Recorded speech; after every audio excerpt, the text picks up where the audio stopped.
maglayag ang Vapor Tabo sa Ilog Pasig patungong Laguna. Hugis tabo ito at gawa sa bakal, kaya tinawag na Vapor Tabo. Sakay nito ang maraming pasahero, kabilang ang mga reverendos at ilustrasimos, dahilan kung bakit kilala rin itong daong ng pamahalan.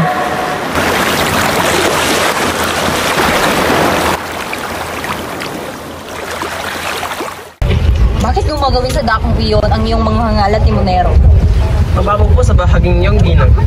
Abay, bilis-bilis na naman ninyo. Kaunting tulin pa ng makina. Bakit hindi pa buong tulin? Kahan ko ang patagbo. Tayo daraan sa palayanan iyan. Kilalang kilala si Doña Victorina dahil sa katarasan ng pananalita. Siya ang ginang na asawa ng peking doktor na si Don Diporcio de Espadaña. Ikita mo ba ang pantas ng mga agam na yan, Bensay? Lalawigan del Caprico ay may ginawang tulay ang isa naming kapatid. Hindi iyon natapos dahil nakialam ang isang pantas ng agam na nanawagan sila sa pamamagitan ng kanilang teorya at pinintasan ang tulay na ito na hindi matatag at may kahinaan. Ngunit ang tulay ay nananatiling matatag sa pagdaan ng panahon sa kabila ng mga unos gaya ng baha at lindol. Yan ang ibig kong sabihin, Padre Salve. Nangyari pa kasi walang matinong lawas sa Pilipinas. Napakadali lamang solusyonan ng suliraning iyan. Walang nakaisip ng ganitong paraan. Gayong napakadaling solusyonan ng sinasabi ninyong suliranin. Ni hindi kailangan gumasta ng salapi. Humukay ng tuwid na kanal. Magbuhat sa bungangan ng ilog hanggang sa labas ng daraan ng patungong Maynila. Ang ibig kong sabihin ay magbukas at sarhan ng dating lagusan ng ilog Pasig para sa paglalakbay. Ipagpaumanhin ninyong Ginoong Simon, subalit ang inyong panukala ay nangangailang ng napakalakalaking halaga at nangangahulugan ng pagsira ng ilang kabayanan. Ang pagsira ay maano? Ngunit, paano ang kwartang gugulin? Gamitin ang mga bilanggo sa pagtatrap. Huwag bayaran ng kanilang trabaho. Nang sa ganon ay makakamenas ang pamahalaan. Hindi ito sasapat. Noon ay gamitin pati mga matatanda, mga kabataan at mga bata. Lahat ay pagawain at utosang magdala ng kanilang kasangkapan at pagkain. Nating lukuhin ang ating mga sarili. Batit inyong yan ang tanging paraan. Ang taong mahina ay mananatili sa kanilang pananay, habang ang mga malalakas ay mananatiling bibigyang taguwiran sa pagdaan ng panahon. Ginoong Simon, magbuwan ng kaguluhan ang ganyang paraan. Kaguluhan? Nagalsab ay ng Ehipto? Nagalsab ang mga bilanggong Hudyo labang kay Titos? Akala ko ba'y may nalalaman kayo sa kasaysayan? Makailang ulit nang may naganap na paghimagsik sa bayang ito. Noong panahong pinipilit silang maghakot ng mga malalaking kahoy para sa gagawing daong ng mga barko. At kung hindi lamang dahil sa mga pari. Matagal na nangyari ang panahon. Hindi na maghimagsik ang pulong ito kahit ibigay sa nilang maraming trabaho. Patawan pa silang ng malaking bulls. Hindi ba't ipinagmamalaki pa nga ninyo sa Salvi? Ang pagkakagawa ng hospital sa Los Baños na siyang tinunuyan ngayon ng kanyang kamahalan. Hindi ba't naipagawa ito sa pamamagitan ng sapilit ng pagtatrabaho sa ilalim ng latigo ng isang ulto? Naghimagsik sila noong antes. Ang nangyari noon ay maaaring mangyari ulit. Hindi! Sana sabi ko na. At Padre Sibila, itigil na ninyong pagsasalita ng Latin at mga kahangalan. Anong halaga ninyong mga praile kung nagkakaroon ng himagsikan sa bayang ito? Talaga ba mo siya alam ito?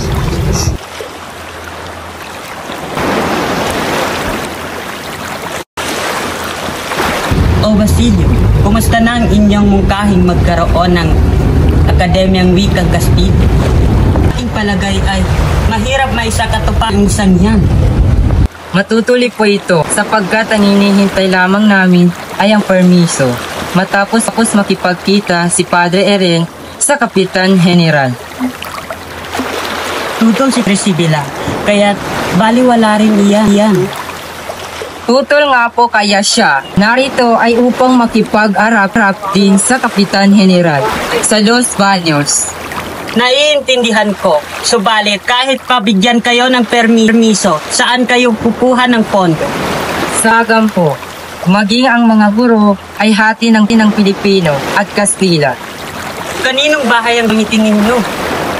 Sa mayamang si Makaraig po, ihahandog niya ang isa sa kanyang mga bahay. Buti naman kung ganon. Sana matagumpay ang inyong plano. O paano? Mauuna na ako sa itaas. May kailangan pa akong gawin. Maiba ako. Anong sabi ng tiyo mo tungkol kay Paulita? Sinermonan ako sa pagpili ng mapasawa. Kako, wala namang siyang may pipintas kay Paulita. Maganda, mayaman, bagamat isang ulila. Kaya nang nalaman niya Victorina na narito ako sa ilalim ng kubyerta, ay may pangungutyaan niya akong tinignan. Oh, Ginoong Simon. Wala ba sa'yo? Ikaw ba'y magbabakasyon na? Kababayan mo ba siya? Hindi ko siya kababayan, ngunit magkakalapit ang aming lalawigan. Ang probinsya. Hindi niyo po ba alam? Bago nakakapunta sa lugar na yun, lalo tula namang mamili ng alahas. Marahil ay mahihirap ang tao doon. Ang mabuti pa ay uminom lamang tayo ng serbesa para sa kaunlad ng iyong lalawigan. Hindi kami umiinom ng alak. Mabuti sa katawan ng serbesa. Ika nga ni Padre Camora ay kapansin-pansin ang kawalan ng sigla ng bayan ito. Sabihin ninyo kay Padre Camora na marahil kung tubig lamang ang kanilang iniinom ay wala silang usap-usapang maririnig. Napakainam na sagot. Ngunit, nangangamba akong pagtawanan lamang ni Padre Camora ang iyong pahayag at magtanong kung kailan naging karagatan ang tubig. Hindi siya mapaniwalain sa mga ganyang bagay. Nagkakatipon ay laliman ng tubig kapag hinuhukay ng mga tao. Marahil ay mas makabubuting sabihin ninyo sa pari ang tulang ito. Tuming ko ng serbesa. Bakit yata pa ka ngayon, kaibigan? Panay ang siko ko sa iyo. Hindi mo ba na siya ang tinatawag na Ora siya kapag nakatalikod, subalit pinupuri kapag nakaharap. Siya nga. Saan nga ba dito, Kapitan? May naiwan kayong bakas dito sa tubig-tubig? Tumingin kayo sa dako roon. Ayon kwento. Vamos, rápido, puedo. Habulin ang dalawang yun. Rápido, rápido. Sumakit ka sa bangkay, binuhin si Mario. Teka, paano kay Elias? Ako na mahanap. Elias, mag-ingat ka. Ako na mahanap sa kanila ito.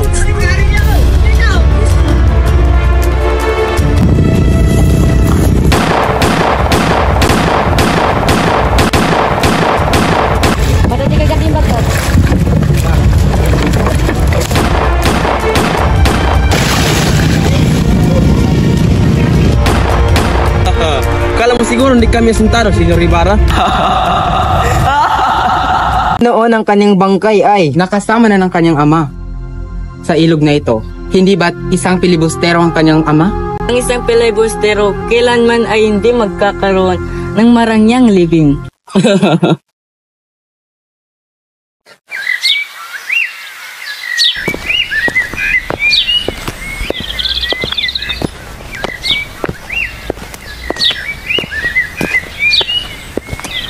Alam mo anak, sa susunod mong kaarawan, maaari ka na magsuot ng sahig. Talaga ho, Itay? Telesforo, mabutit nandito ka. Magandang araw, Padre. Anong maaari kong ipaglingkod sa iyo? Kaya mo magbayad ng buwis, 200 piso. Sinasabi mo bang magbabayad ako ng renta sa sarili kong lupa? Sapagkat nagkakay ng pagbayad ng buwis sa nakaraang 13 taon. Ngunit limusan ko ang mga pulubi upang maiwasan ang kanilang panggugulo. At ngayon, ayaw kong magbayad. Aboy, mapipilit ba nila ako? Papaya. Ibig sabihin lang nito, wala kang karapatan sa iyong lupa. Akin itong lupa! Itay! Bilisan niyo! Ano bang ginagawa niyo? 500 piso ang hihingi ng aming pinuno. Kung hindi, mamamatay ang iyong kapatid at iyong ama. Paano kung hindi pa sapat ito upang ipangbayad sa mga tulisan? Maaari nang matapos ang palugod nila sa 2 araw. Hindi ay pupugutan nila si Itay.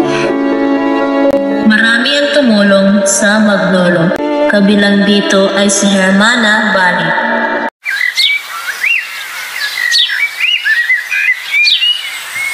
Tingin ko huli, isang lamo na lang yung bahay sa halagang 205 piso at bayaran mo na lang ito kapag nanalo ka sa kaso. Ngunit hindi ko po ito maaaring gawin. Ito na lamang po ang natitirang pag-aari namin. Nabalitaan ko ang inyong sinapit. Papautangin kita sa isang kondisyon. Maraming salamat po. kahit anong gagawin ko para sa aking ama. Manilbihan ka bilang kami sa akin. Po? Sige po. Pumapayag na po ako. Magaling. Bukas ng umaga, simula ka na. Maliwanag ba? Opo. Maraming salamat po. Hindi ko na maaaring mahalin si Basilio. Dahil malalaman niyang hinayaan kong magdusa kay sa ibentang lakit niya. Paalam, mahal ko. Matagal na rin ang huling punta ko rito. Naalala ko pa rin ang mga pangyayari. Sariwa pa ang lahat sa aking isipan.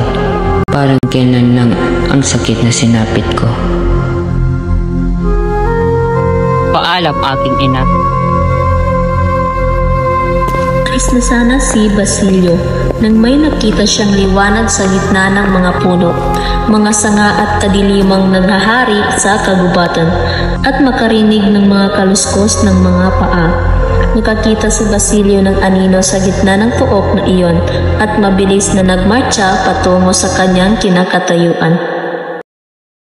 Ginoo, maaari ko ba kayong tulungan?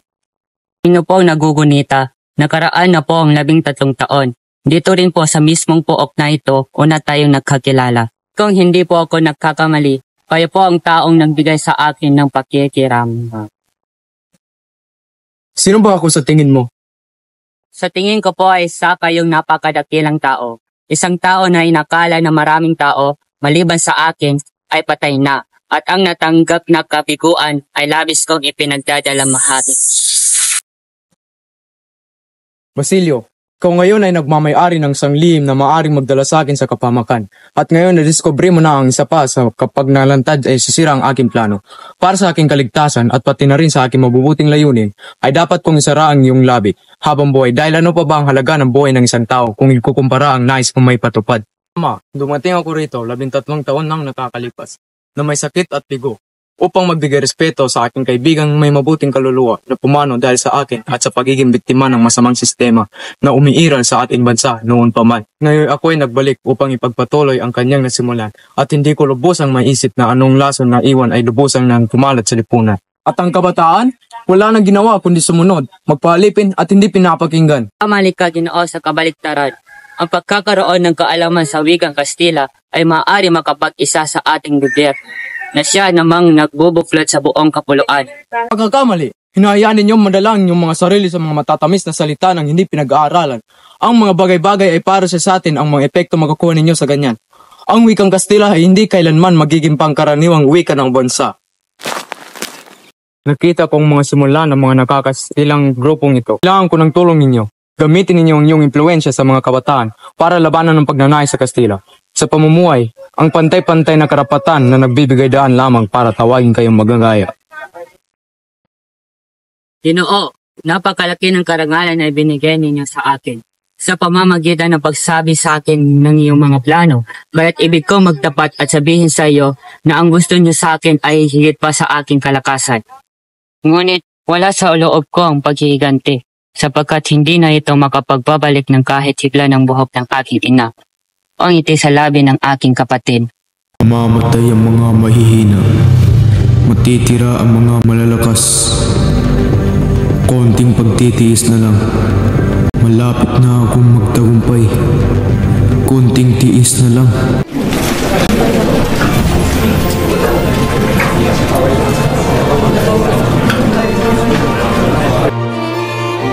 Huwag niyong pahintulutan niyang Gobernador General. Si Sagani ay mabuting estudyante. Sa tingin ko ay dapat natin pagbigyan ng mga estudyante. Ano sa palagi mo, Simon? Alalahanin niyo po, General, na ang wika ay isang makapangyarihang sandata.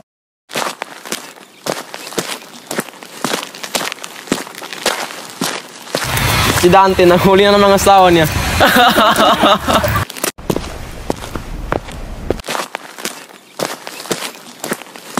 Sadyang wala na talagang modo ang mga kabataan ngayon. Paumanhin, Ginoo. Di ba't kayong dahilan kung bakit nabigo ang plano namin na magtatag ng Akademiya ng Wikang Kastila? Ako nga, kaya dapat niyo akong pasalamatan. Anong pasalamatan? Balak niyo bang dagdagan ng 40 wika sa ating bansa? Lalong hindi na tayo magkakaintindihan yan. Ngunit Ginoo, sa paglaganap ng wikang Kastila, mas lalo tayong mapalapit sa pamahalaan at mas lalo tayong magkaintindihan.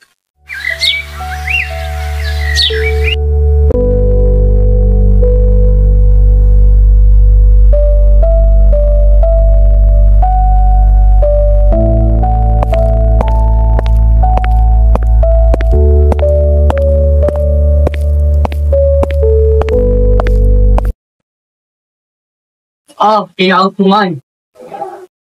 Kumusta si Kapitan Tiago? Ina na ang kanyang pulso. Wala na rin ganang kumain at tuluyan ang pumayat ang laso sa kanyang katawan. Ano ba ang bagay mo? Parito ako para sa dalawang bagay.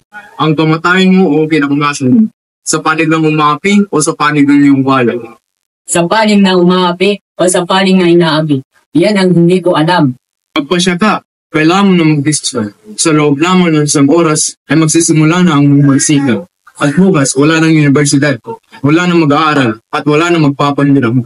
Ngunit ang paghihimagsik ay pagpapatiwakal. Paghihimagsik lang ang tayong pag-asa. Nasa karunungan ng pag-asa. Subalit, ang karunungan lamang ang siyang walang kamatayan. Mawawalan ka na ng prinsipyo at pansariling katawan. Nakikita kong hindi ka isang BP, kundi sabos ng Espanya. Yan ay walang katotohanan. Sige, alang-alang sa alaala ni Elias, pamunuan mo ang hukbo, lusugin mo ang Santa Clara. Kunin mo ang isang taong ikaw lang nakakakilala, ang kay Kapitan Tiago, si Maria Clara. Huli na kayo, Don Simon, sapagkat si Maria Clara ay patay niya. Paano nangyari ito? Hindi! Nalaman ni Simon ang pagkawala ni Maria Clara. Nagbisitong nalungkot at naalala ang mga masasayang alaala nila ni Maria Clara.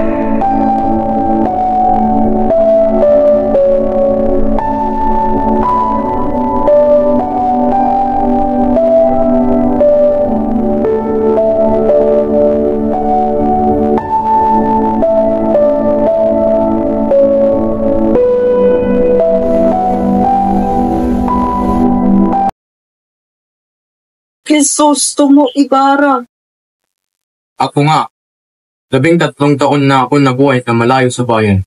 13 taon na akong naghihindan, nagkaalala, maasa na matuwid ko ang iyong kamalian. Pinilit mo si Maria Clara na may pakasal sa isang dayuhan. Wala kang karapatang diktahan ang kanyang buhay. Si ang anak ko, patay na. Si Maria Clara ay hindi mo anak. Anong ibig niyong sabihin?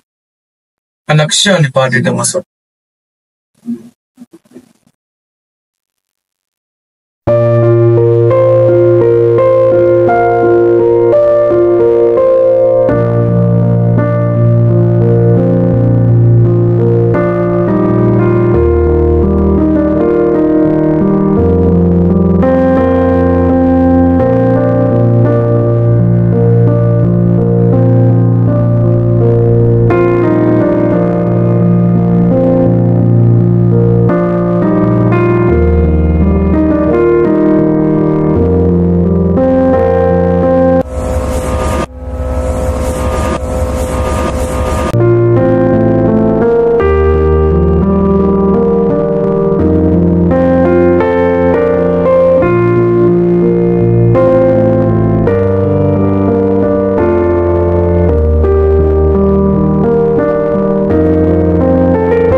Paulita!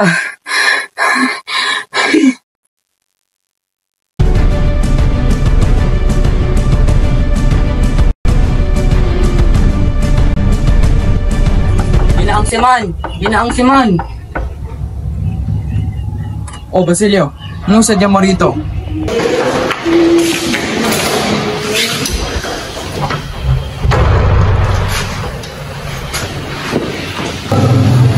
Naging masama akong kapatid at anak.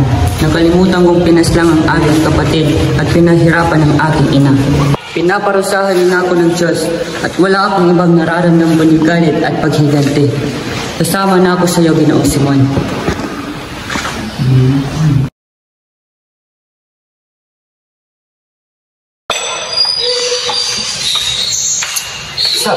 Sandali, dinamita ba yan? Oo, ngunit hindi ito basta dinamita lang. Naglalaman ito ng mga damdaming binigis, mga kasawiang naiambag at pang-aapi. Ngayong gabi, mapaparusahan ng mga makasalanan na matagal nang nakatago sa katotohanan. Anong ibig mong sabihin? Sa ikalawa ay ikakasalang anak ni Don Pelais. Magkakaroon ng piyesta kinagabihan. Ang lamparang ito ay magbibigay ng liwanag, ngunit pansamantala lang. Sa oras na ayusin ang metsa, boom! Sasabog ang bomba. Makakarinig ng pagsabog ang Pilipinas. Ano naman ang gagawin ko, Ginoong Simon?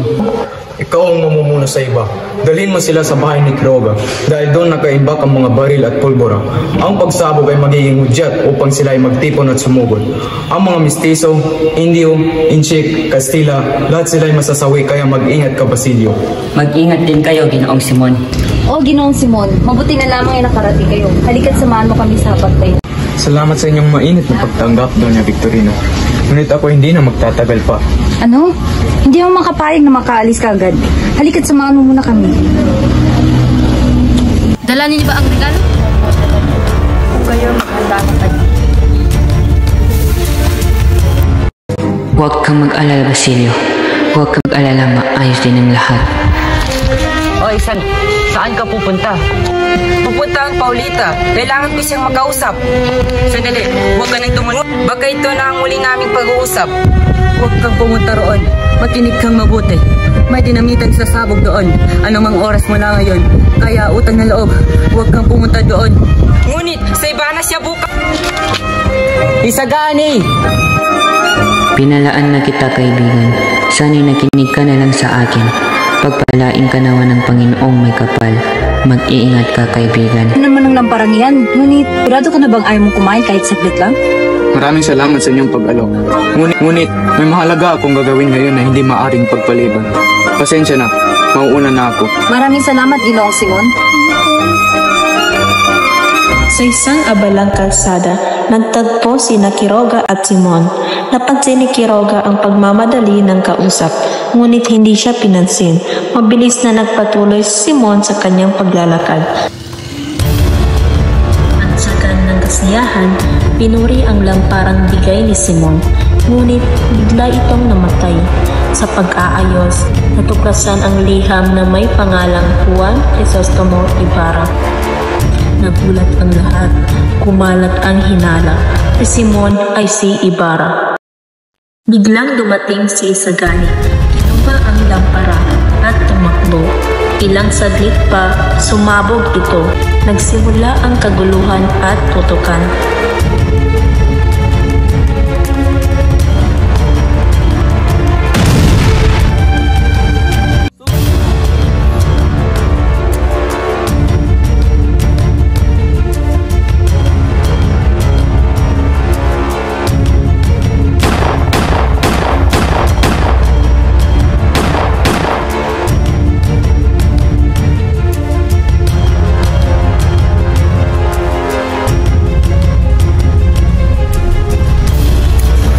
Sino Simon? Sumang balita. Tignan tayo ang pagsabog. Bakit? Si Sagani, tinapon niya ang lampara sa ilog. Oh, sige na, tumakbo ka na. Oh, iligtas mo yung sarili. Bilis! Ang balita, ang lampara ay dinamita. Si Simon ay si Ibarra. Halos lahat ng kasama ni Basilio ay nasawi. Ang huling sigaw para sa bayan. Bakit ako nabigo? Bakit ako pinaparusahan ng ganito? Tapos na ang aking misyon.